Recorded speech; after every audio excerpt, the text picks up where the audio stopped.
é Damian Wrocławski, sou jornalista da France Press. A verdade é que eu gostaria de perguntar o que a senhora acha que vai fazer nesse tempo que vem agora. Se vai se concentrar na sua defesa, se vai ter uma atividade política, vai ter uma equipe de assessores que vai trabalhar com a senhora, ou vai talvez ocupar-se de alguns pendentes pessoais, que também vai ter aí muito mais tempo do que vinha tendo seguramente nos últimos 10 anos ou mais.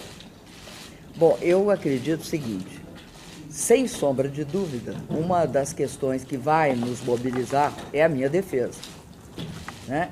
Agora começa de fato o processo, porque até agora foi a fase de aceitação do processo, agora começa o processo, com a apresentação de testemunhas e tal. E aí eu acredito que ele saberá responder bem melhor do que eu, posto que ele é meu advogado. Mas, ao mesmo tempo que nós vamos cuidar da defesa, nos dedicar a ela, nós vamos também fazer todo um processo de discussão sobre esta minha saída, porque não se trata de uma questão puramente jurídica. Ela é jurídica e é política. Posto que ela é jurídica e é política, nós também temos de nos defender politicamente. Nós vamos nos defender juridicamente, vamos nos defender politicamente. Essa defesa política é uma defesa que se fará para toda a sociedade brasileira, para todo o povo brasileiro.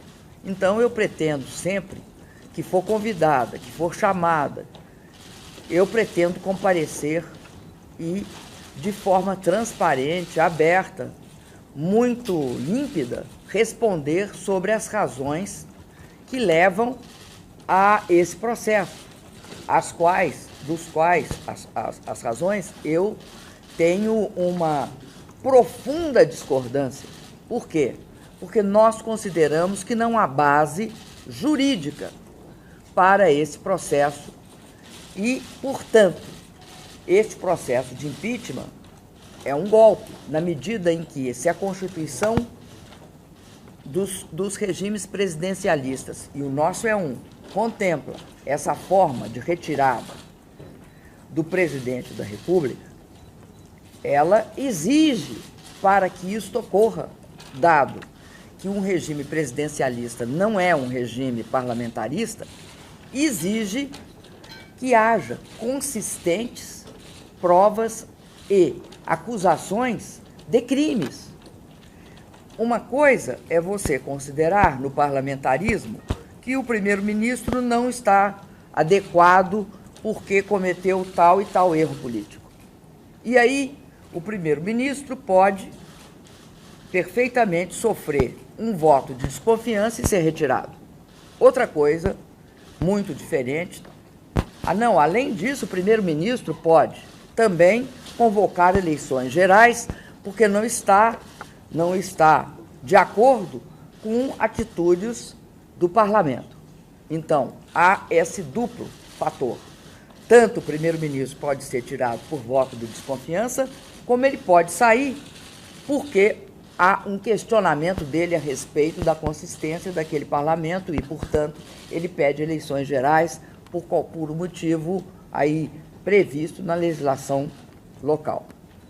Outra coisa é o presidencialismo. Eu, para sair, preciso de ter cometido crime de responsabilidade.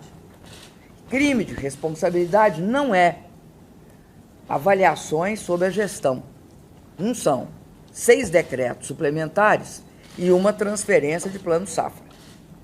Na verdade, o que está ocorrendo é um mecanismo político pelo qual aquelas pessoas que não foram eleitas, cujo programa de governo foi derrotado na eleição por 54 milhões de votos majoritários, tentam e querem utilizar agora da prerrogativa do impeachment fraudulento, portanto, do golpe, para poder executar seu programa de governo que não foi aprovado nas urnas.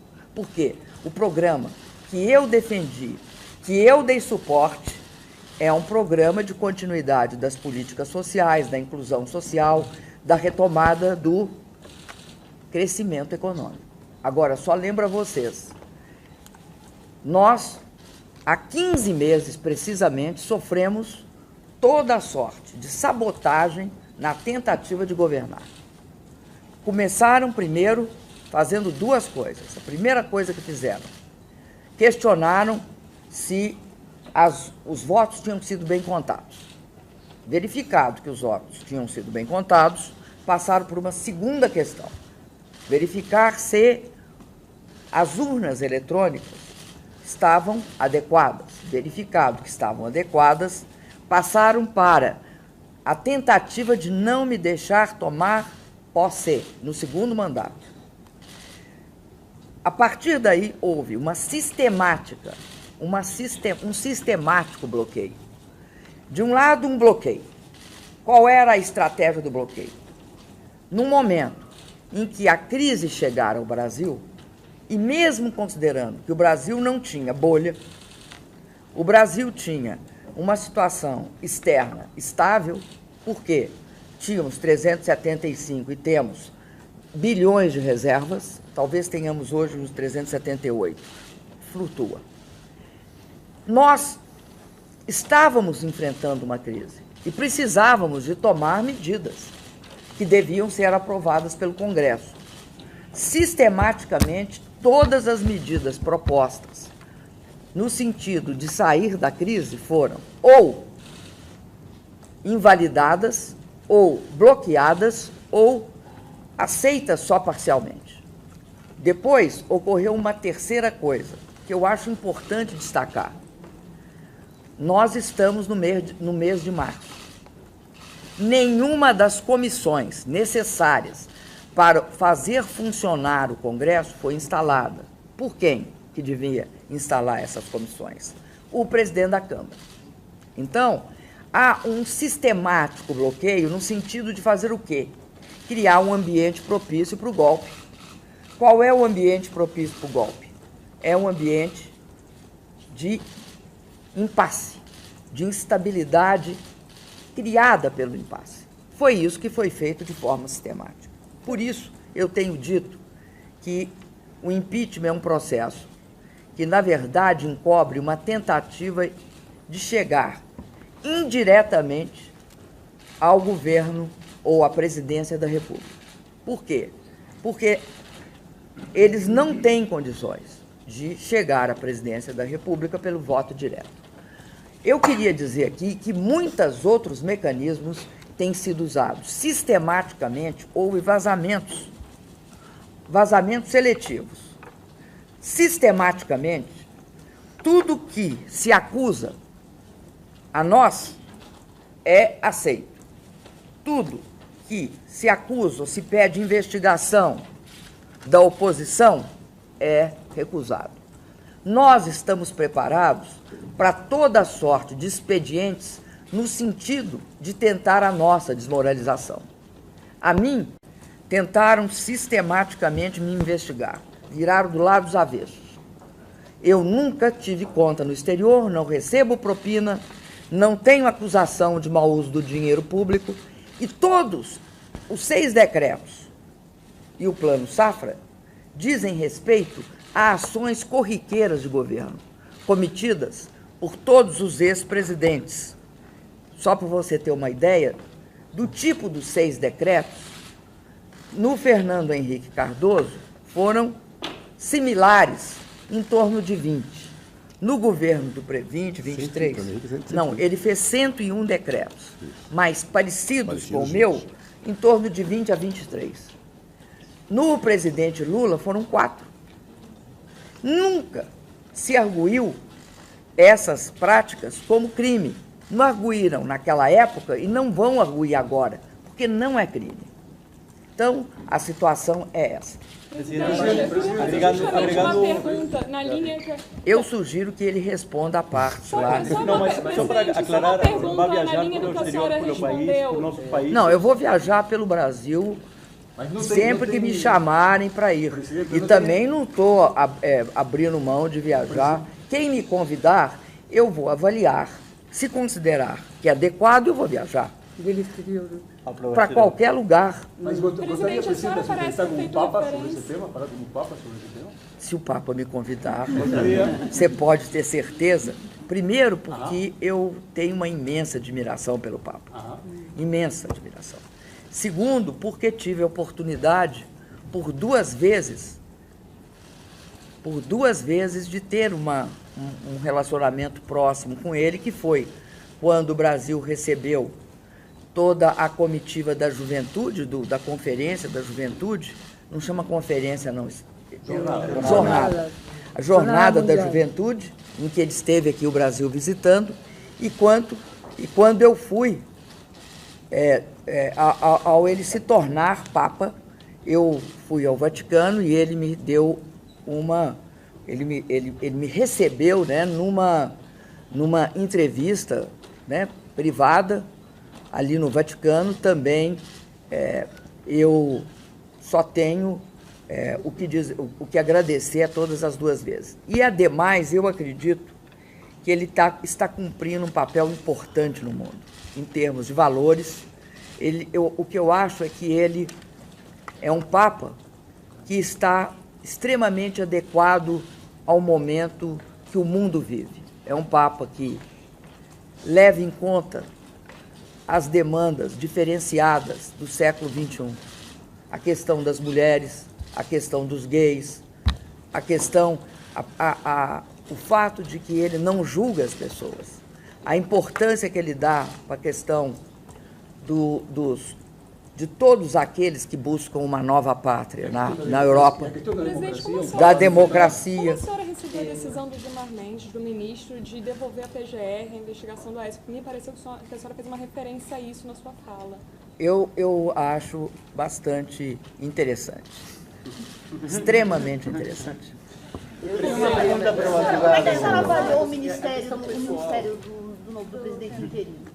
Você estava falando de diversidade. Olha, eu lamento que, depois de muito tempo, não tenha mulheres e negros no Ministério. Por quê? Eu acho que a questão de gênero é uma questão democrática, fundamental, num país em que, queiramos ou não, a maioria, mais de 50%, são mulheres. Então, tem um problema de representatividade. Segundo, porque as mulheres têm se mostrado competentes em todas as áreas e não tem por que elas não estarem representadas. E acredito também que tem uma questão que é fundamental. O Brasil foi um país que, no século XIX, talvez tenha sido o mais tardio país a sair da escravidão. Nós temos uma questão fundamental, que é a questão racial, a questão do preconceito contra os negros.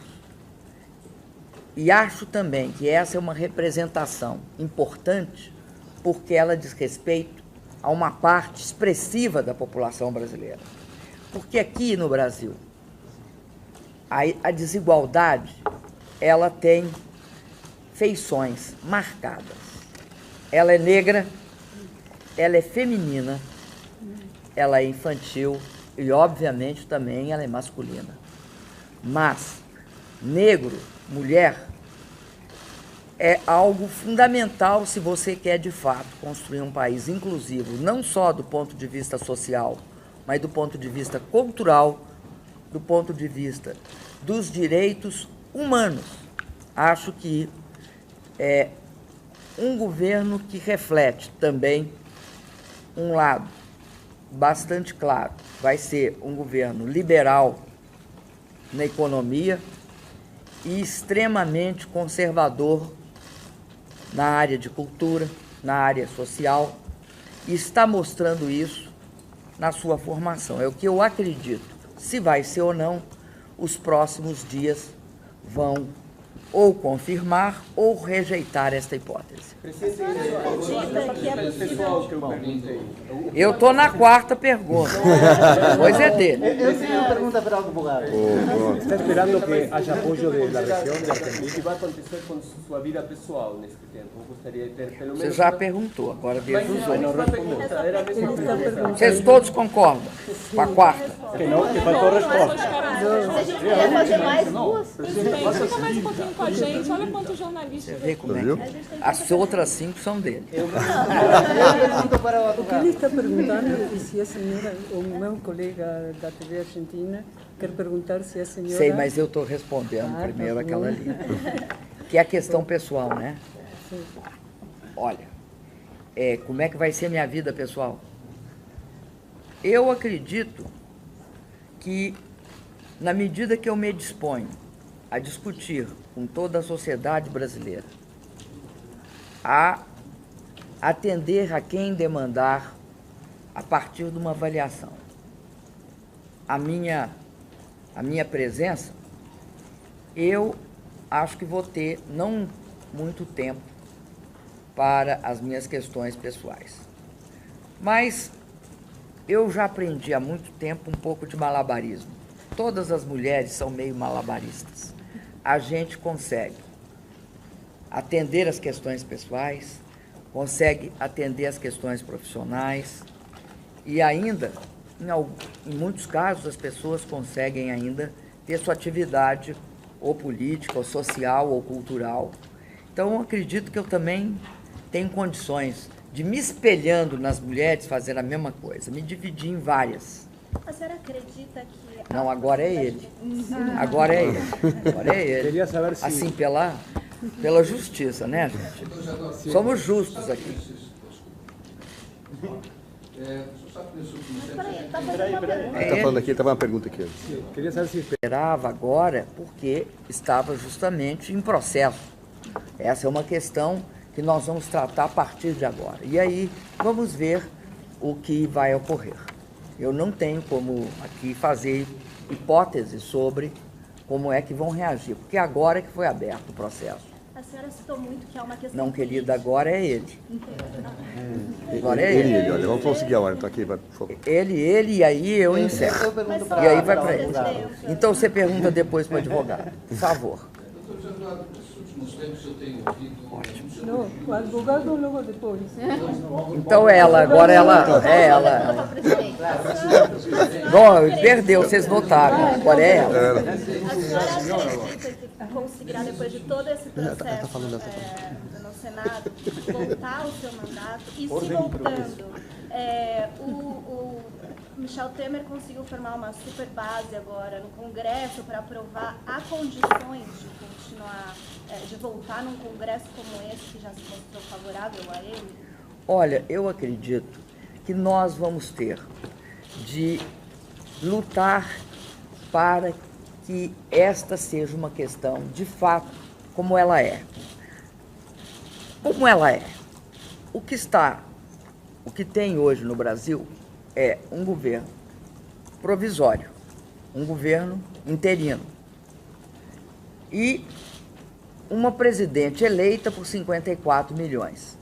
Você tem um governo, portanto, interino e ilegítimo do ponto de vista de seus votos. Nós lutaremos para voltar. E além de lutar para voltar, obviamente nós lutaremos para recompor uma base parlamentar no futuro. Agora, eu queria dizer para você que eu acredito que o Brasil precisa de uma reforma política, de uma profunda reforma política. Recentemente, houve até uma publicação da imprensa em que mostra a evolução de 1990, por aí, até 2016, sobre da quantidade de partidos que são necessários para se formar uma maioria no Congresso. Então, nós saímos de mais ou menos 3, porque eram 2, quase 3, você fazia maioria. Na época do governo anterior ao Lula, do Fernando Henrique, Durante o Lula, você precisava de 4, passou para 5, e no meu governo, para você fazer a maioria, porque você necessita de pelo menos 7 partidos para uma maioria tranquila. O que está acontecendo no Brasil? Acontece uma fragmentação política. Além desta fragmentação política, acontece uma espécie de balcanização, de criação de pequenos núcleos em cada partido. Poucos partidos têm uma unidade nacional em que um líder responde por todos os seus integrantes. Então, é extremamente difícil no Brasil um regime não ter uma alteração nas condições. Nós, a partir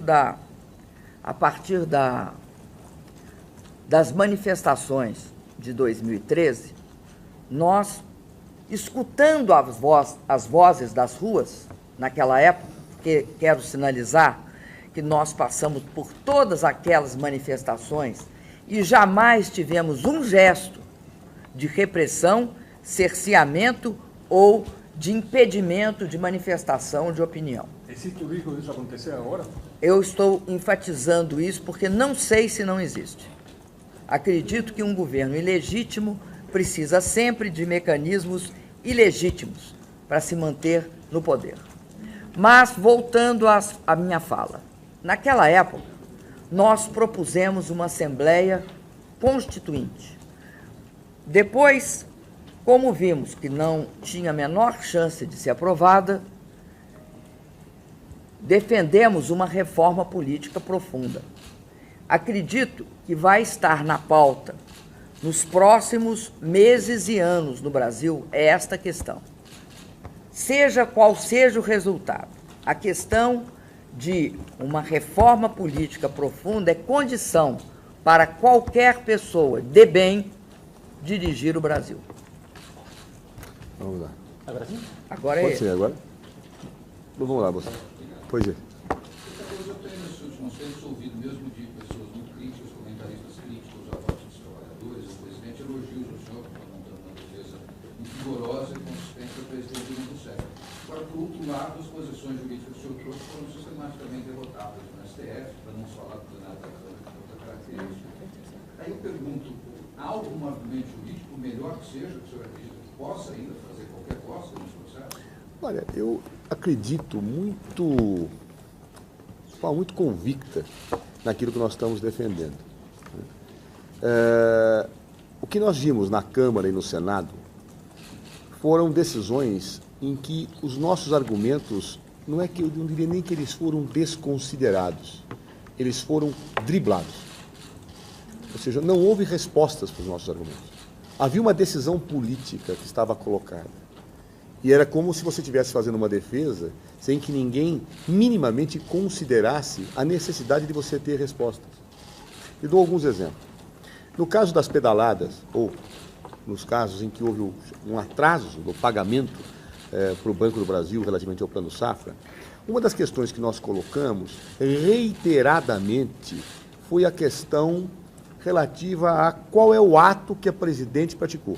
Porque para ter um crime, eu tenho que dizer qual é o ato. A denúncia não disse qual é o ato, o Senado não disse qual é o ato, a Câmara não disse qual é o ato. O que me pareceu mais estranho é que todos se referem à situação invocando algo que constava da denúncia original, em que os denunciantes, eles dizem o seguinte, aliás, é uma coisa que vocês vão achar curioso, mas é o que acontece. Eles, como a gente diz no Brasil, jogam duplo. Né? A primeira afirmação que eles dizem, o ato da Presidente da República, que prova isto, é o seguinte, que vamos lembrar, a lei não diz que é a Presidente da República que vai fazer a gestão do Plano Safra, é o Ministro da Fazenda. Então, ela não tem ato. Então, mas por que como é que estão chegando nela? Aí, a denúncia diz o seguinte, não, embora não tenha realmente a competência e atos diretos, a Presidente da República conversava diariamente com o secretário do Tesouro, o senhor Arno Agustin. Então, como ela conversava diariamente, há que se supor que ela tenha dado para ele alguma ordem. Bom, já começa o primeiro absurdo, né? Quer dizer, alguém que imaginar, sem saber o conteúdo de uma conversa, imaginar que na conversa teve um ato. Mas o que é pior é que essas pedaladas, elas dizem respeito ao ano de 2015. E em 2015, Arno Agostinho não era mais secretário da Fazenda. O Tesouro, perdão. Eu ponderei isso por diversas vezes. Ninguém me respondeu. Como se pode, então, se basear nisto, se a pessoa com que ela conversava, e já é ridícula a tese da conversa, sequer era secretário do Tesouro em 2015? Não tive resposta. Nem no relatório do Jovair Arantes, nem no relatório do senador Anastasia.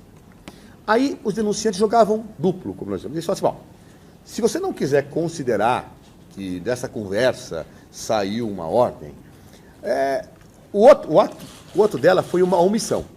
Omissão? Sim. Porque cabe ao presidente da República administrar toda a estrutura federal. Então ela se omitiu.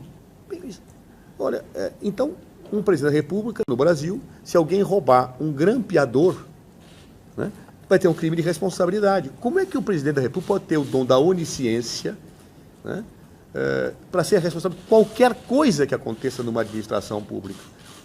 Onde está o ato dela? A situação omissiva no direito, ela só ocorre quando uma pessoa tem um dever específico de fazer e não faz. Nesse caso, não. Ou seja, então, isso não me foi respondido. Dou um outro exemplo, claro, e aí concluo. É fato notório, indiscutível. E eu aprendi na Faculdade de Direito que fatos notórios não se provam. Já estão, que são notórios, né? Eu vou provar o notório, né? Muito bem. Fato notório, nunca negado pelo próprio autor, que o processo de impeachment começou com um ato de vingança do presidente da Câmara, então presidente da Câmara, Eduardo Cunha.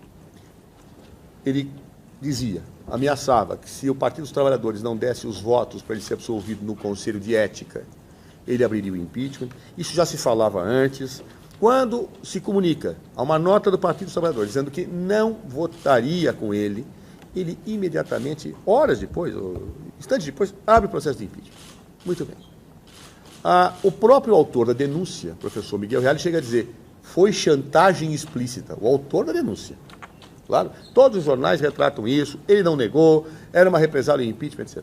Isto, em qualquer país do mundo, configura um vício jurídico que chama desvio de finalidade ou desvio de poder. É quando alguém usa uma sua competência legal, não para cumprir a lei, mas para alcançar uma finalidade pessoal. No caso, como ele fez uma vingança, uma retaliação, ele descumpriu a lei. Isso vicia todo o processo. Muito bem. Eu arguí isso na Câmara. Em nenhum momento o relator da Câmara disse que não houve desvio de poder. Nenhum. Falou, olha, não se aplica, porque não se aplica não sei o quê. Algo totalmente sustentável. No Senado eu arguo. Em nenhum momento também se disse que ele não agiu com desvio de poder. Se fala, olha, isso é processo político, no processo político isso não se aplica. E no Supremo Tribunal Federal eu arguí a mesma coisa. E foi dito, olha, no mandado de segurança, nesse tipo de ação, não dá para discutir esta matéria, então tem que começar em primeira instância para produzir provas, etc. Ou seja, o que eu vou te dizer é que isso nunca foi respondido. Há silêncios de resposta nesse processo. E silêncios que mostram muito claramente, a meu ver, que o que move esse processo é um desejo político de afastar a senhora presidente da República. Por isso nós temos dito que é um golpe. É um golpe. No presidencialismo não se pode afastar um presidente da República por desejo político. E, aliás, só para concluir, quando eu falei, durante os debates na Câmara e no Senado, que era um golpe, eu ouvi 3 respostas do porquê que não era um golpe. A primeira delas é o seguinte, não é golpe porque está na Constituição o impeachment. Ora, meu Deus do céu. Estar na Constituição é uma coisa. Fazer com que a Constituição, na realidade, esteja cumprida é outra. De fato, em qualquer regime presidencialista, na Constituição, existe um processo de impeachment. Claro, é normal, mas desde que cometa um ato ilícito. Eu não estou dizendo outra coisa que estou dizendo, é que esse ato ilícito não ocorreu, não há esse crime, por isso que é golpe. Está se utilizando a Constituição como pretexto. O simples fato de ter um instituto na Constituição não diz que a realidade está respeitando a Constituição. O fato do Código Penal dizer que homicídio é crime não quer dizer que, num caso, não existe injustiça ao se acusar indevidamente alguém de ter matado uma pessoa. Então, esse é o primeiro argumento. Segundo argumento, não é golpe, porque o procedimento que foi fixado pelo Supremo Tribunal Federal está sendo respeitado. Está sendo respeitado, perdão. O procedimento está... Mas eu posso cometer verdadeiras barbaridades, verdadeiras injustiças com procedimentos e processos que estão formalmente em ordem. Um procedimento, ele tem que ser legal, claro, mas é a substância que eu estou discutindo, é a substância que eu estou colocando. Isso não acontece. E o terceiro argumento é, não é possível o golpe ter direito de defesa. Não. Quantos processos injustos tiveram o direito formal de defesa na história da humanidade? Podia lembrar vários. Sacco e Vanzetti, nos Estados Unidos, com todo o procedimento norte-americano respeitado. Os processos de Moscou, que foram um golpe, efetivamente, em dirigentes da União Soviética. O processo de Moscou respeitaram ritos. E não foram violentos, não foram injustos, não materializaram rupturas claras com princípios básicos do direito. Então, por isso que eu te digo, eu estou absolutamente convencido dos nossos argumentos, absolutamente convencidos. No Supremo Tribunal Federal, até agora, nós só atacamos questões formais. Claro, há questões substantivas para serem atacadas agora e na defesa que faremos. E isso tudo nos mostra, nos dá muita convicção e muita tranquilidade. Aliás, eu te digo uma coisa, como é bom ser advogado acreditando na causa que se advoga. Né? Como é bom, como é bom. Eu até tinha o prazer de agradecer a senhora Presidente da República no encerramento da minha fala no Senado, dizendo obrigado pela oportunidade de me defender. Eu nunca pensei na minha vida, desde que eu me formei em Direito, que eu tivesse que defender uma causa contra um golpe de Estado no Brasil. Mas eu agradeço, Presidente, a oportunidade de poder ter feito essa defesa. Agora vamos só ouvi-lo, porque é... Sim. Na verdade, a primeira... São duas questões. A primeira é repetida. Uma pergunta que eu já fiz, mas... Em outras oportunidades. Há um tempinho. No momento, o senhor falou de que poderia questionar o mérito da acusação, o não central de tudo isso, no Supremo, e que seria feito oportunamente. Chegou a oportunidade já? Veja. Essa é uma. A segunda, a Corte Interamericana dos Direitos Humanos vai ser acionada? Olha, veja só. Eu quero só antes precisar um universo de fala com vocês. Porque a palavra mérito, ela é muito polêmica no direito. Claro? Muito polêmica. Né? Tem juristas que utilizam a palavra mérito como eu vou utilizar agora. Mérito é o campo de valoração política que existe em decisões administrativas e em decisões de processo de impeachment. É muito comum a lei permitir ao governante ter liberdade, aquilo que nós chamamos de atos discricionários. E o campo de valoração dentro da lei que a pessoa tem, de poder optar, de poder valorar, isso é o que eu chamo de mérito. Claro? Os pressupostos de validade de um ato, de legalidade de um ato, isso não é mérito. Isso são pressupostos de validade. Então, eu diria a vocês que, aplicando esse conceito num processo de impeachment, e eu tenho visto muita confusão, porque eu vejo o ministro da Suprema Corte dizendo assim, o mérito pode ser julgado. Outros ministros, como o ministro Teori Zavascki, agora na decisão, o mérito não pode ser julgado. Vamos unificar sobre o que estamos falando. Mérito no processo de impeachment, a meu ver, é o campo de valoração política que o Congresso Nacional, que o Senado Federal, fará em relação à conveniência ou não da presidenta ficar. Isso não se confunde com os pressupostos jurídicos que têm a ver com a configuração do crime de irresponsabilidade.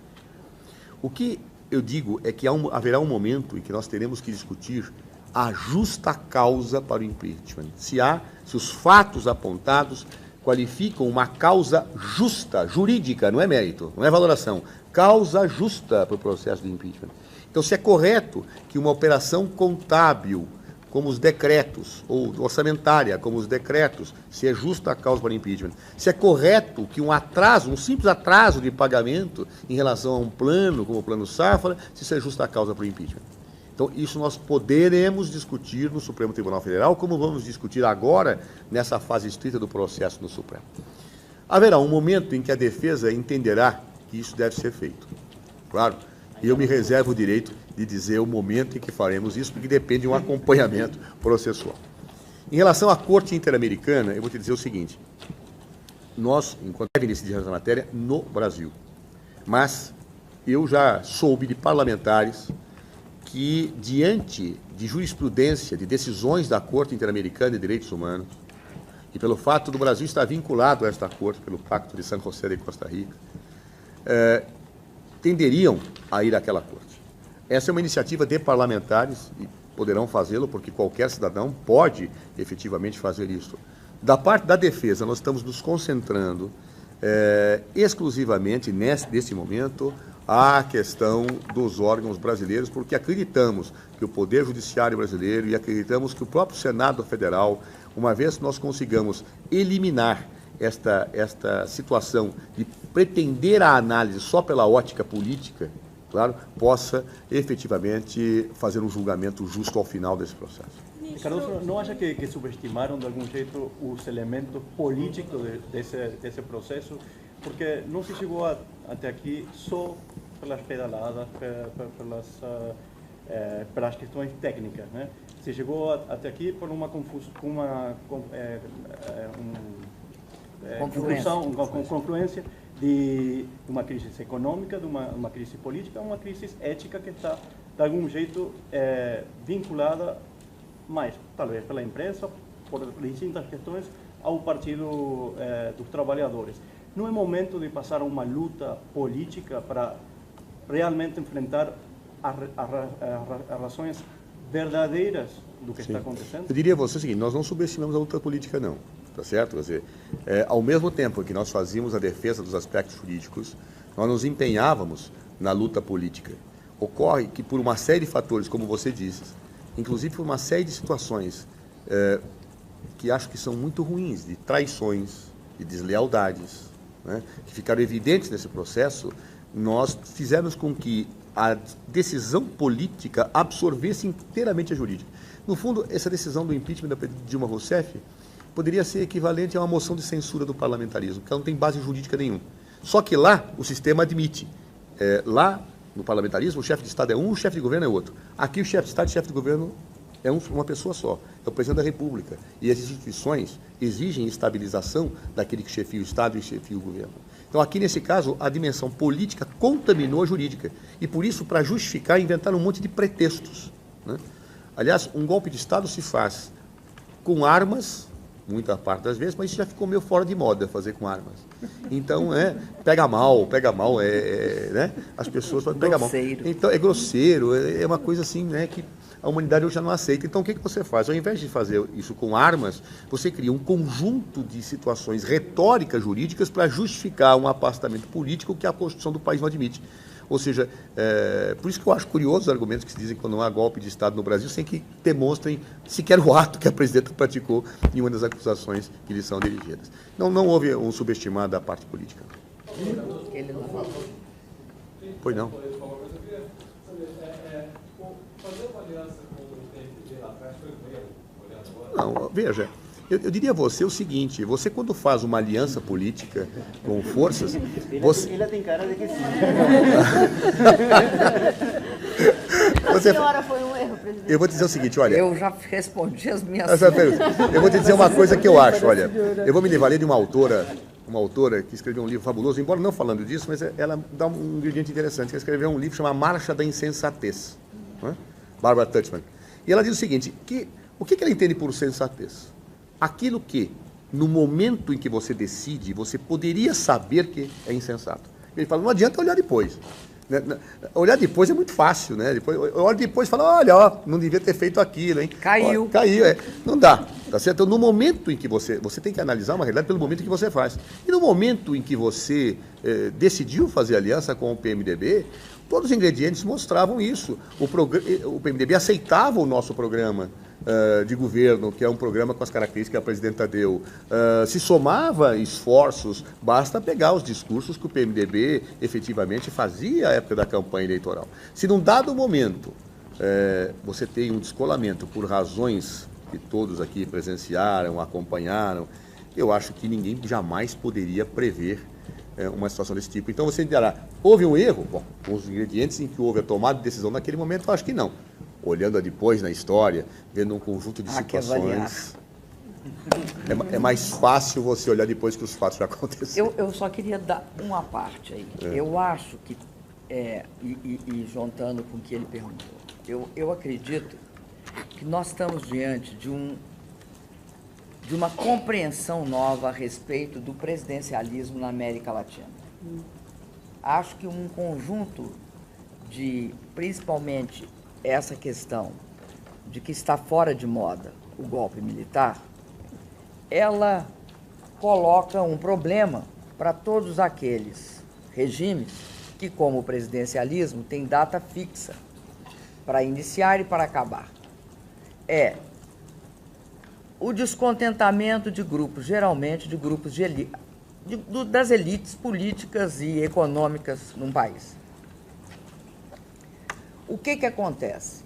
Acontece que, durante 16 anos, nós viemos implantando no Brasil um programa de inclusão social, um programa que não era um programa liberal, um programa que valorizava, por exemplo, o pré-sal, que assegurava um certo padrão de comportamento. Não era um padrão de Estado máximo, mas, sem sombra de dúvida, não era um padrão de Estado mínimo. Ora, muitas pessoas nas elites estavam descontentes com isso. Aí vem a crise. Em todos os países do mundo, a crise significa que o país vai enfrentar dificuldades econômicas. Não existe lugar nenhum do mundo em que isso não se deu, em maior ou menor medida. Nós tentamos, e até o último dia, enfrentamos a crise preservando programas sociais. Todos os nossos programas sociais foram preservados. Bolsa Família, Minha Casa Minha Vida, ProUni, FIES, PAA, que é compra de alimentos, cisternas, integração de São Francisco, que é social, territorial e também econômico. Mantivemos também grandes obras econômicas. Ora, há uma outra visão de como é que o país tem de se comportar diante da crise. Esta visão criou uma sólida aliança entre vários segmentos.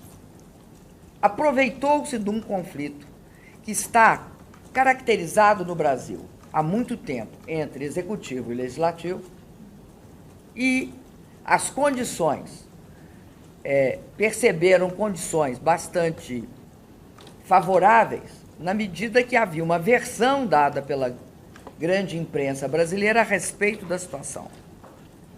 Então, o que acontece? Acontece que o impeachment passa a ser um dos instrumentos. Ninguém, nem o mais lúcido dos analistas políticos, pode ter como avaliar esse conjunto de situações. Como é que eles se combinam para criar esse momento? Mas o que é fato é que, a partir de agora, em todos os países da América Latina e de outros lugares do mundo, vão se discutir nos países democráticos, com o perfil do nosso, como impedir que esse seja um processo de instabilidade do presidencialismo. Né? Como ele terá de ser transformado para que, daqui para frente, qualquer divergência maior, ou o fato, vamos lembrar disso, geralmente no Brasil, quem vai para a presidência da República tem eu diria, uma adequação maior, uma plasticidade maior com os interesses do conjunto da população. E quem se elege proporcionalmente representa mais interesses regionais e locais e também o poder econômico e político. Esta contradição é uma contradição que recorta o Brasil. Ou entendemos ela, ou entendemos que sempre, desde o Getúlio, isso está em operação. Passando pelo Juscelino, passando pelo João Goulart, passando por todos os presidentes. E isso significa que nós temos de olhar nos olhos do presidencialismo e ver como estabilizá-lo. Eu queria dizer aqui que muitos outros mecanismos têm sido usados. Sistematicamente houve vazamentos seletivos. Sistematicamente, tudo que se acusa a nós é aceito.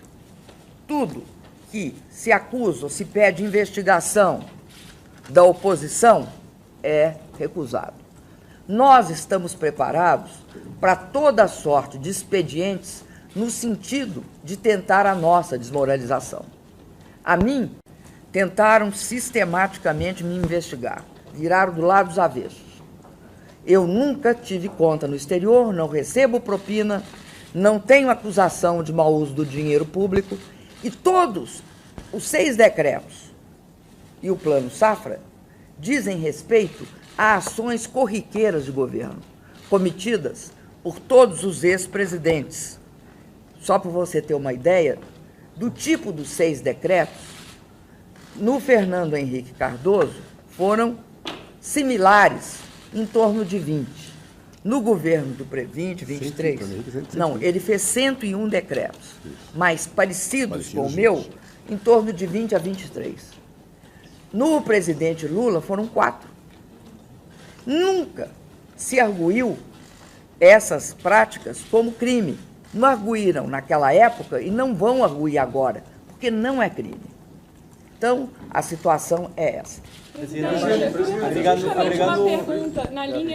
Eu sugiro que ele responda a parte lá. Não, mas só para aclarar, vai viajar pelo exterior, pelo país, pelo nosso país? Não, eu vou viajar pelo Brasil sempre que me chamarem para ir. E também não estou abrindo mão de viajar. Quem me convidar, eu vou avaliar. Se considerar que é adequado, eu vou viajar. Para qualquer lugar. Mas gostaria, presidente, de entrevistar com o Papa sobre esse tema? Falar com o Papa sobre esse tema? Se o Papa me convidar, você pode ter certeza. Primeiro, porque eu tenho uma imensa admiração pelo Papa. Imensa admiração. Segundo, porque tive a oportunidade, por duas vezes, de ter um relacionamento próximo com ele, que foi quando o Brasil recebeu toda a comitiva da juventude, da Conferência da Juventude, não chama conferência, não, jornada. A Jornada da Juventude, em que ele esteve aqui o Brasil visitando, e quando eu fui, ao ele se tornar Papa, eu fui ao Vaticano e ele me deu ele me recebeu, né, numa entrevista, né, privada, ali no Vaticano. Também eu só tenho o que agradecer a todas as duas vezes. E, ademais, eu acredito que ele está cumprindo um papel importante no mundo, em termos de valores.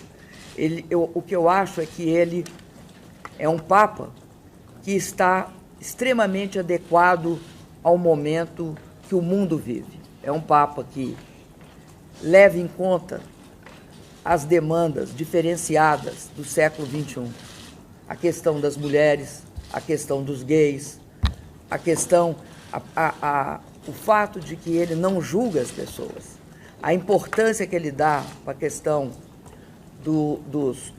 de todos aqueles que buscam uma nova pátria na Europa, da democracia. Como a senhora recebeu a decisão do Gilmar Mendes, do ministro, de devolver a PGR, a investigação do AES? Me pareceu que a senhora fez uma referência a isso na sua fala. Eu acho bastante interessante, extremamente interessante. Eu tenho uma pergunta para o advogado. Como é que a senhora avaliou o ministério do presidente interino? Você estava falando de diversidade. Olha, eu lamento que, depois de muito tempo, não tenha mulheres e negros no Ministério. Por quê? Eu acho que a questão de gênero é uma questão democrática, fundamental, num país em que, queiramos ou não, a maioria, mais de 50%, são mulheres. Então, tem um problema de representatividade. Segundo, porque as mulheres têm se mostrado competentes em todas as áreas e não tem por que elas não estarem representadas. E acredito também que tem uma questão que é fundamental. O Brasil foi um país que, no século XIX, talvez tenha sido o mais tardio país a sair da escravidão. Nós temos uma questão fundamental, que é a questão racial, a questão do preconceito contra os negros. E acho também que essa é uma representação importante, porque ela diz respeito a uma parte expressiva da população brasileira. Porque aqui no Brasil, a desigualdade, ela tem feições marcadas. Ela é negra, ela é feminina, ela é infantil e, obviamente, também ela é masculina. Mas negro, mulher, é algo fundamental se você quer, de fato, construir um país inclusivo, não só do ponto de vista social, mas do ponto de vista cultural, do ponto de vista dos direitos humanos. Acho que é um governo que reflete também um lado bastante claro. Vai ser um governo liberal na economia e extremamente conservador na área de cultura, na área social, e está mostrando isso na sua formação. É o que eu acredito. Se vai ser ou não, os próximos dias vão ou confirmar ou rejeitar esta hipótese. Eu estou na quarta pergunta. Pois é dele. Eu tenho uma pergunta para o advogado. Está esperando que haja apoio da região de Argentina? O que vai acontecer com sua vida pessoal nesse tempo? Eu gostaria de ter pelo menos... Você já perguntou, agora veja os outros. Vocês todos concordam com a quarta? Que não, que faltou resposta. Se a gente puder fazer mais duas... Presidente, fica mais um pouquinho com a gente. Olha quantos jornalistas... Você vê como é que... As outras 5 são dele.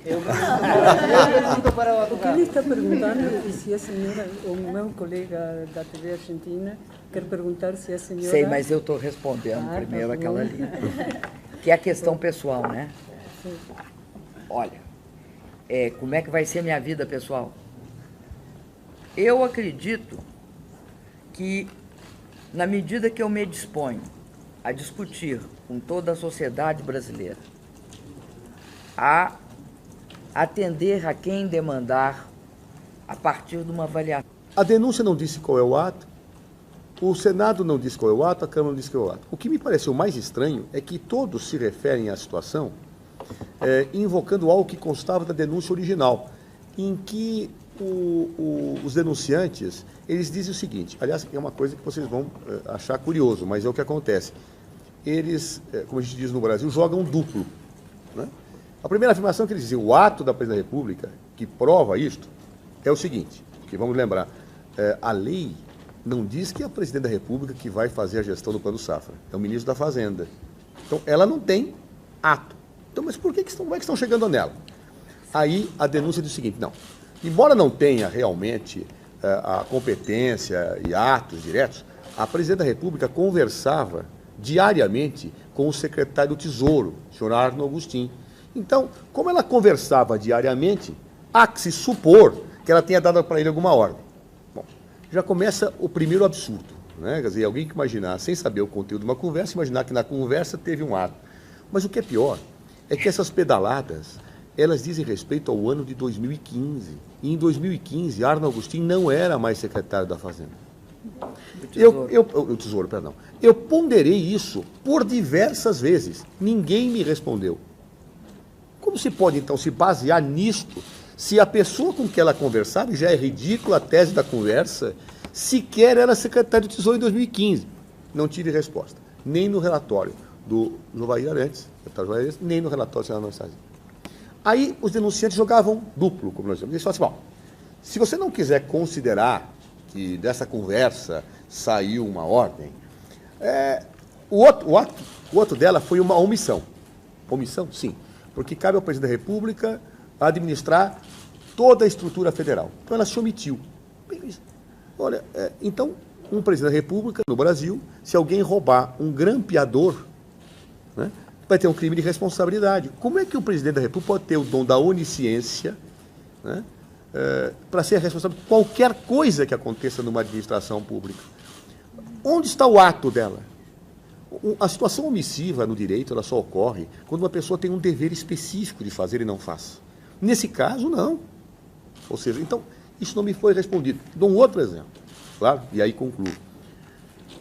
É fato notório, indiscutível. E eu aprendi na Faculdade de Direito que fatos notórios não se provam, que são notórios, né? Eu vou provar o notório, né? Muito bem. Fato notório, nunca negado pelo próprio autor, que o processo de impeachment começou com um ato de vingança do presidente da Câmara, então presidente da Câmara, Eduardo Cunha. Ele dizia, ameaçava que se o Partido dos Trabalhadores não desse os votos para ele ser absolvido no Conselho de Ética, ele abriria o impeachment. Isso já se falava antes. Quando se comunica a uma nota do Partido dos Trabalhadores dizendo que não votaria com ele, ele imediatamente, horas depois, ou instantes depois, abre o processo de impeachment. Muito bem. O próprio autor da denúncia, professor Miguel Reale, chega a dizer, foi chantagem explícita, o autor da denúncia. Claro, todos os jornais retratam isso, ele não negou, era uma represália em impeachment, etc. Isto, em qualquer país do mundo, configura um vício jurídico que chama desvio de finalidade ou desvio de poder. É quando alguém usa uma sua competência legal, não para cumprir a lei, mas para alcançar uma finalidade pessoal. No caso, como ele fez uma vingança, uma retaliação, ele descumpriu a lei. Isso vicia todo o processo. Muito bem. Eu arguo isso na Câmara. Em nenhum momento o relator da Câmara disse que não houve desvio de poder. Nenhum. Falou, olha, não se aplica, porque não se aplica não sei o quê. Algo totalmente sustentável. No Senado eu arguo. Em nenhum momento também se disse que ele não agiu com desvio de poder. Se fala, olha, isso é processo político, no processo político isso não se aplica. E no Supremo Tribunal Federal eu arguí a mesma coisa. E foi dito, olha, no mandado de segurança, nesse tipo de ação, não dá para discutir esta matéria, então tem que começar em primeira instância, para produzir prova, etc. Ou seja, o que eu vou te dizer é que isso nunca foi respondido. Há silêncios de resposta nesse processo. E silêncios que mostram muito claramente, a meu ver, que o que move esse processo é um desejo político de afastar a senhora presidente da República. Por isso nós temos dito que é um golpe. É um golpe. No presidencialismo não se pode afastar um presidente da República por desejo político. E, aliás, só para concluir, quando eu falei, durante os debates na Câmara e no Senado, que era um golpe, eu ouvi 3 respostas do porquê que não era um golpe. A primeira delas é o seguinte, não é golpe porque está na Constituição o impeachment. Ora, meu Deus do céu. Estar na Constituição é uma coisa. Fazer com que a Constituição, na realidade, seja cumprida é outra. De fato, em qualquer regime presidencialista, na Constituição, existe um processo de impeachment. Claro, é normal, mas desde que cometam um ato ilícito. Eu não estou dizendo outra coisa, que estou dizendo é que esse ato ilícito não ocorreu, não há esse crime, por isso que é golpe, está se utilizando a Constituição como pretexto. O simples fato de ter um instituto na Constituição não diz que a realidade está respeitando a Constituição. O fato do Código Penal dizer que homicídio é crime não quer dizer que, num caso, não existe injustiça ao se acusar indevidamente alguém de ter matado uma pessoa. Então, esse é o primeiro argumento. Segundo argumento, não é golpe, porque o procedimento que foi fixado pelo Supremo Tribunal Federal está sendo respeitado. Está sendo respeitado, perdão. O procedimento está... Mas eu posso cometer verdadeiras barbaridades e verdadeiras injustiças com procedimentos e processos que estão formalmente em ordem. Um procedimento, ele tem que ser legal, claro, mas é a substância que eu estou discutindo, é a substância que eu estou colocando. Isso não acontece. E o terceiro argumento não é possível o golpe ter direito de defesa. Não. Quantos processos injustos tiveram o direito formal de defesa na história da humanidade? Podia lembrar vários. Sacco e Vanzetti, nos Estados Unidos, com todo o procedimento norte-americano respeitado. Os processos de Moscou, que foram um golpe, efetivamente, em dirigentes da União Soviética. O processo de Moscou respeitaram ritos. E não foram violentos, não foram injustos, não materializaram rupturas claras com princípios básicos do direito. Então, por isso que eu te digo, eu estou absolutamente convencido dos nossos argumentos, absolutamente convencidos. No Supremo Tribunal Federal, até agora, nós só atacamos questões formais. Claro, há questões substantivas a serem atacadas agora e na defesa que faremos. E isso tudo nos mostra, nos dá muita convicção e muita tranquilidade. Aliás, eu te diria uma coisa, como é bom ser advogado acreditando na causa que se advoga. Né? Como é bom, como é bom. Eu até tive a oportunidade de agradecer a senhora presidente da República no encerramento da minha fala no Senado, dizendo obrigado pela oportunidade de me defender. Eu nunca pensei na minha vida, desde que eu me formei em Direito, que eu tivesse que defender uma causa contra um golpe de Estado no Brasil. Mas eu agradeço a presidente a oportunidade de poder ter feito essa defesa. Agora vamos só ouvi-lo, porque é... Sim. Na verdade, a primeira, são duas questões. A primeira é repetida. Uma pergunta que eu já fiz, mas em outras oportunidades. há um tempinho. No momento, o senhor falou de que poderia questionar o mérito da acusação, o não central de tudo isso, no Supremo, e que seria feito oportunamente. Chegou a oportunidade já? Veja. Essa é uma. A segunda, a Corte Interamericana dos Direitos Humanos vai ser acionada? Olha, veja só. Eu quero só antes precisar um universo de fala com vocês. Porque a palavra mérito, ela é muito polêmica no direito. Claro? Muito polêmica. Né? Tem juristas que utilizam a palavra mérito como eu vou utilizar agora. Mérito é o campo de valoração política que existe em decisões administrativas e em decisões de processo de impeachment. É muito comum a lei permitir ao governante ter liberdade, aquilo que nós chamamos de atos discricionários. E o campo de valoração dentro da lei que a pessoa tem, de poder optar, de poder valorar, isso é o que eu chamo de mérito. Claro? Os pressupostos de validade de um ato, de legalidade de um ato, isso não é mérito. Isso são pressupostos de validade. Então, eu diria a vocês que, aplicando esse conceito num processo de impeachment, e eu tenho visto muita confusão, porque eu vejo o ministro da Suprema Corte dizendo o mérito pode ser julgado, outros ministros, como o ministro Teori Zavascki, agora na decisão, o mérito não pode ser julgado. Vamos unificar sobre o que estamos falando. Mérito no processo de impeachment, a meu ver, é o campo de valoração política que o Congresso Nacional, que o Senado Federal, fará em relação à conveniência ou não da presidenta ficar. Isso não se confunde com os pressupostos jurídicos que têm a ver com a configuração do crime de responsabilidade. O que eu digo é que haverá um momento em que nós teremos que discutir a justa causa para o impeachment. Se os fatos apontados qualificam uma causa justa, jurídica, não é mérito, não é valoração, causa justa para o processo de impeachment. Então, se é correto que uma operação contábil, como os decretos, ou orçamentária, como os decretos, se é justa a causa para o impeachment, se é correto que um atraso, um simples atraso de pagamento em relação a um plano, como o Plano Safra, se isso é justa a causa para o impeachment. Então, isso nós poderemos discutir no Supremo Tribunal Federal, como vamos discutir agora, nessa fase estrita do processo no Supremo. Haverá um momento em que a defesa entenderá que isso deve ser feito. Claro, eu me reservo o direito de dizer o momento em que faremos isso, porque depende de um acompanhamento processual. Em relação à Corte Interamericana, eu vou te dizer o seguinte: nós, enquanto devem decidir essa matéria no Brasil, mas eu já soube de parlamentares que, diante de jurisprudência, de decisões da Corte Interamericana de Direitos Humanos, e pelo fato do Brasil estar vinculado a esta Corte, pelo Pacto de San José de Costa Rica, tenderiam a ir àquela Corte. Essa é uma iniciativa de parlamentares, e poderão fazê-lo, porque qualquer cidadão pode efetivamente fazer isso.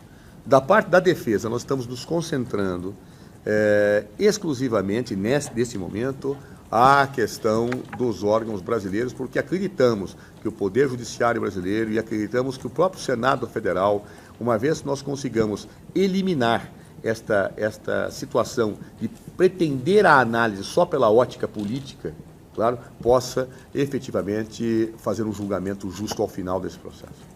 Cardoso, não acha que subestimaram de algum jeito os elementos políticos desse processo?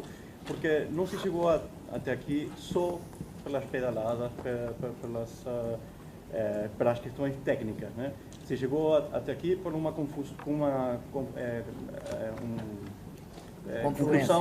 confluência de uma crise econômica, de uma crise política, uma crise ética que está, de algum jeito, vinculada mais, talvez pela imprensa, por distintas questões, ao Partido dos Trabalhadores.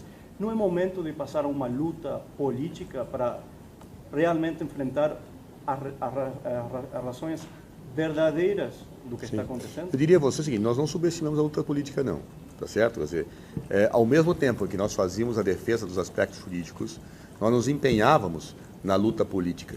Ocorre que por uma série de fatores, como você disse, inclusive por uma série de situações que acho que são muito ruins, de traições, de deslealdades, né, que ficaram evidentes nesse processo, nós fizemos com que a decisão política absorvesse inteiramente a jurídica. No fundo, essa decisão do impeachment da Dilma Rousseff poderia ser equivalente a uma moção de censura do parlamentarismo, porque ela não tem base jurídica nenhuma. Só que lá o sistema admite. Lá, no parlamentarismo, o chefe de Estado é um, o chefe de governo é outro. Aqui o chefe de Estado e o chefe de governo é uma pessoa só, é o presidente da República. E as instituições exigem estabilização daquele que chefia o Estado e chefia o governo. Então, aqui nesse caso, a dimensão política contaminou a jurídica. E por isso, para justificar, inventaram um monte de pretextos, né? Aliás, um golpe de Estado se faz com armas, muita parte das vezes, mas isso já ficou meio fora de moda fazer com armas. Então, pega mal, né? As pessoas falam, pega mal. Então, é grosseiro, é uma coisa assim, né, que a humanidade hoje já não aceita. Então, o que você faz? Ao invés de fazer isso com armas, você cria um conjunto de situações retóricas jurídicas para justificar um afastamento político que a Constituição do país não admite. Ou seja, por isso que eu acho curioso os argumentos que se dizem que quando não há golpe de Estado no Brasil, sem que demonstrem sequer o ato que a presidenta praticou em uma das acusações que lhe são dirigidas. Não houve um subestimar da parte política. Ele não falou. Pois não. Fazer uma aliança com o PMDB lá atrás foi um erro, olhando agora? Não, veja, eu diria a você o seguinte, você quando faz uma aliança política com forças... Ele tem cara de que sim. A senhora foi um erro, presidente. Eu vou dizer o seguinte, olha... Eu já respondi as minhas... Eu vou te dizer uma coisa que eu acho, olha, eu vou me valer de uma autora que escreveu um livro fabuloso, embora não falando disso, mas ela dá um ingrediente interessante, que ela escreveu um livro chamado Marcha da Insensatez, né? Barbara Tuchman. E ela diz o seguinte, o que ela entende por sensatez? Aquilo que, no momento em que você decide, você poderia saber que é insensato. Ele fala, não adianta olhar depois. Olhar depois é muito fácil, né? Eu olho depois e falo, olha, não devia ter feito aquilo, hein? Caiu. Caiu, Não dá, tá certo? Então, no momento em que você tem que analisar uma realidade pelo momento em que você faz. E no momento em que você decidiu fazer aliança com o PMDB, todos os ingredientes mostravam isso. O PMDB aceitava o nosso programa de governo, que é um programa com as características que a presidenta deu.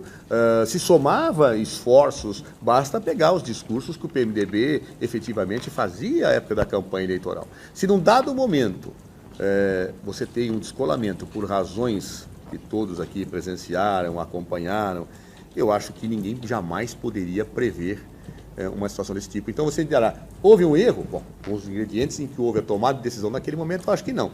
Olhando depois na história, vendo um conjunto de situações, é mais fácil você olhar depois que os fatos já aconteceram. Eu só queria dar uma parte aí. Eu acho que, e juntando com o que ele perguntou, eu acredito que nós estamos diante de uma compreensão nova a respeito do presidente. Daniel Broglavski, sou jornalista da France Press.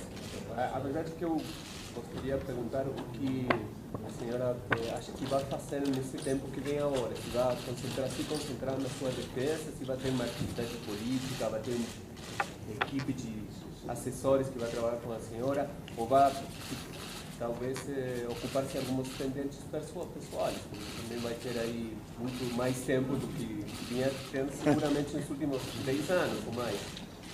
Bom, eu acredito o seguinte, sem sombra de dúvida, uma das questões que vai nos mobilizar é a minha defesa, né?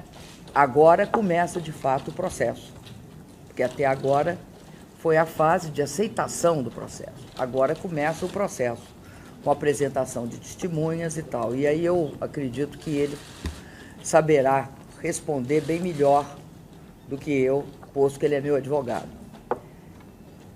Mas, ao mesmo tempo que nós vamos cuidar da defesa, nos dedicar a ela, nós vamos também fazer todo um processo de discussão sobre esta minha saída. Porque não se trata de uma questão puramente jurídica. Ela é jurídica e é política. Posto que ela é jurídica e é política, nós também temos de nos defender politicamente. Nós vamos nos defender juridicamente, vamos nos defender politicamente. Essa defesa política é uma defesa que se fará para toda a sociedade brasileira, para todo o povo brasileiro.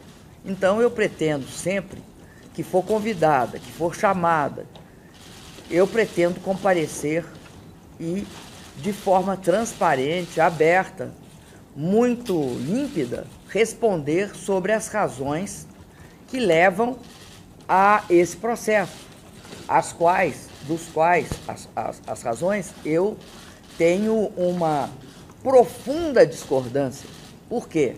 Porque nós consideramos que não há base jurídica para esse processo e, portanto, este processo de impeachment é um golpe, na medida em que, se a Constituição dos regimes presidencialistas, e o nosso é contempla essa forma de retirada do presidente da República, ela exige, para que isto ocorra, dado que um regime presidencialista não é um regime parlamentarista, exige que haja consistentes provas e acusações de crimes.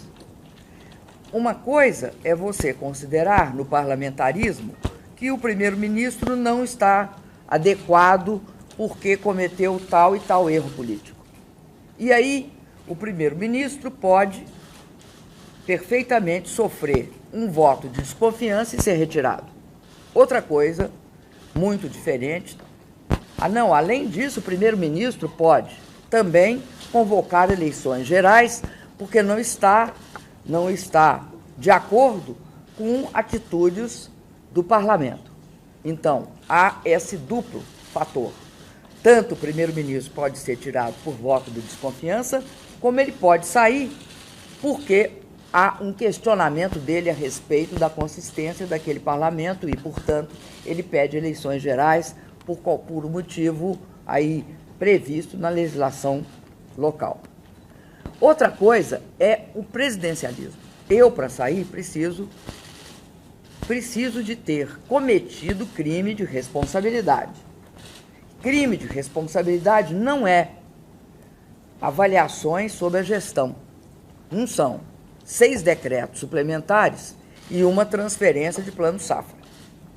Na verdade, o que está ocorrendo é um mecanismo político pelo qual aquelas pessoas que não foram eleitas, cujo programa de governo foi derrotado na eleição por 54 milhões de votos majoritários, tentam e querem utilizar agora da prerrogativa do impeachment fraudulento, portanto, do golpe, para poder executar seu programa de governo que não foi aprovado nas urnas. Por quê? O programa que eu defendi, que eu dei suporte, é um programa de continuidade das políticas sociais, da inclusão social, da retomada do crescimento econômico. Agora, só lembro a vocês, nós, há 15 meses, precisamente, sofremos toda a sorte de sabotagem na tentativa de governar. Começaram, primeiro, fazendo 2 coisas. A primeira coisa que fizeram, questionaram se os votos tinham sido bem contados. Verificado que os votos tinham sido bem contados, passaram por uma segunda questão. Verificar se as urnas eletrônicas estavam adequadas. Verificado que estavam adequadas, passaram para a tentativa de não me deixar tomar posse no segundo mandato. A partir daí, houve um sistemático bloqueio. De um lado, um bloqueio. Qual era a estratégia do bloqueio? No momento em que a crise chegara ao Brasil, e mesmo considerando que o Brasil não tinha bolha, o Brasil tinha uma situação externa estável, porque tínhamos 375 e temos bilhões de reservas, talvez tenhamos hoje uns 378, flutua. Nós estávamos enfrentando uma crise E precisávamos de tomar medidas que deviam ser aprovadas pelo Congresso. Sistematicamente, todas as medidas propostas no sentido de sair da crise foram ou invalidadas, ou bloqueadas, ou aceitas só parcialmente. Depois, ocorreu uma terceira coisa, que eu acho importante destacar. Nós estamos no mês de março. Nenhuma das comissões necessárias para fazer funcionar o Congresso foi instalada. Por quem que devia instalar essas comissões? O presidente da Câmara. Então, há um sistemático bloqueio no sentido de fazer o quê? Criar um ambiente propício para o golpe. Qual é o ambiente propício para o golpe? É um ambiente de impasse, de instabilidade criada pelo impasse. Foi isso que foi feito de forma sistemática. Por isso, eu tenho dito que o impeachment é um processo que, na verdade, encobre uma tentativa de chegar indiretamente ao governo ou à presidência da República. Por quê? Porque eles não têm condições de chegar à presidência da República pelo voto direto. A minha presença, eu acho que vou ter não muito tempo para as minhas questões pessoais. Mas eu já aprendi há muito tempo um pouco de malabarismo. Todas as mulheres são meio malabaristas. A gente consegue atender as questões pessoais, consegue atender as questões profissionais e ainda, em muitos casos, as pessoas conseguem ainda ter sua atividade ou política, ou social, ou cultural. Então, eu acredito que eu também tenho condições de, me espelhando nas mulheres, fazer a mesma coisa, me dividir em várias. A senhora acredita que... Não, agora é ele. Agora é ele. Agora é ele. Queria saber se... Assim, pela justiça, né, gente? Somos justos aqui.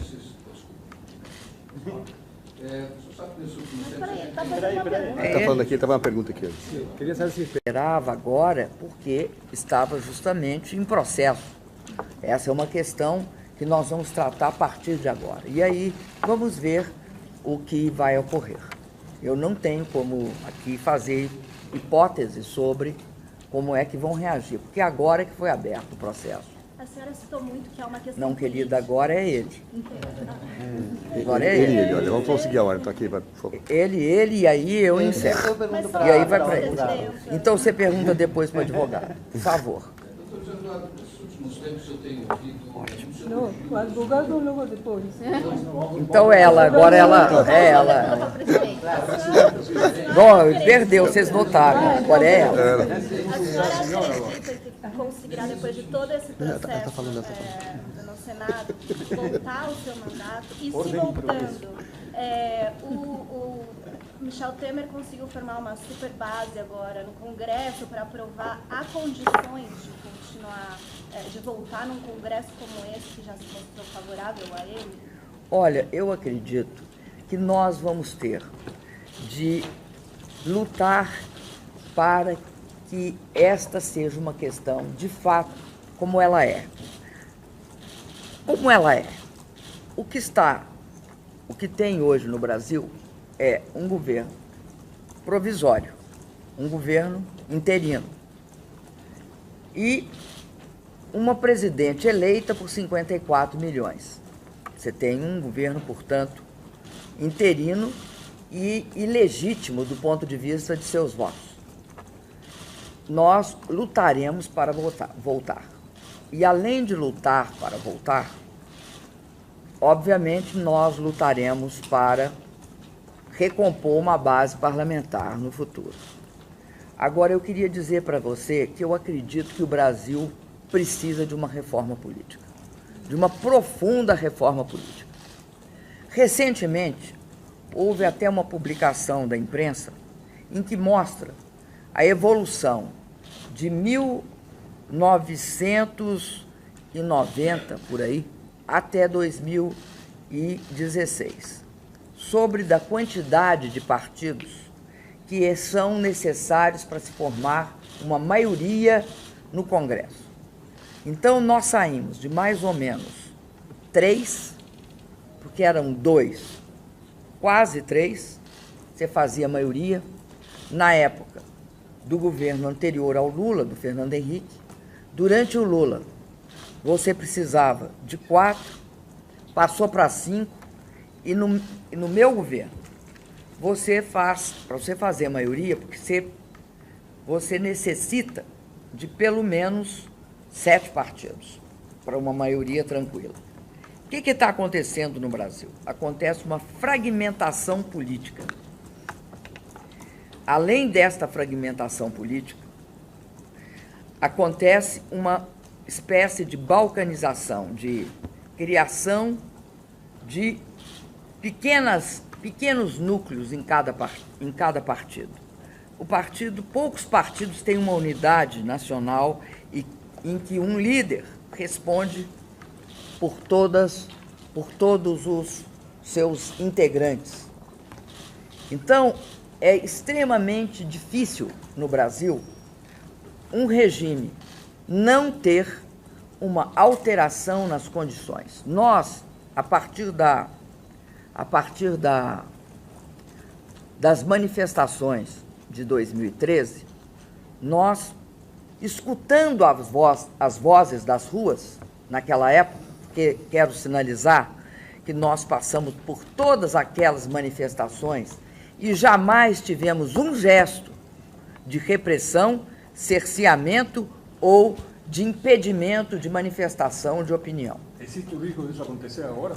Eu estou enfatizando isso porque não sei se não existe. Acredito que um governo ilegítimo precisa sempre de mecanismos ilegítimos para se manter no poder. Mas, voltando à minha fala, naquela época, nós propusemos uma Assembleia Constituinte. Depois, como vimos que não tinha a menor chance de ser aprovada, defendemos uma reforma política profunda.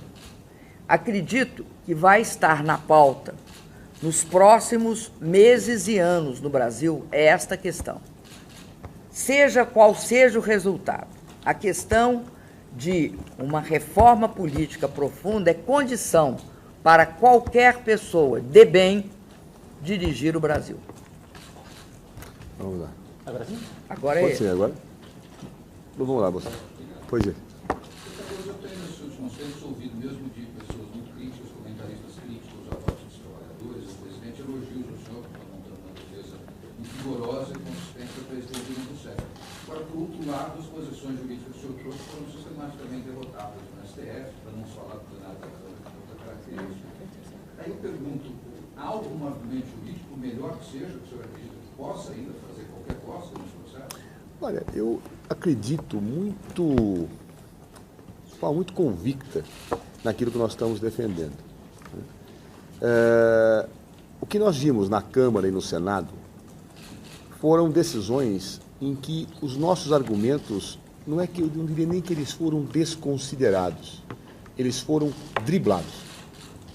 Ou seja, não houve respostas para os nossos argumentos. Havia uma decisão política que estava colocada.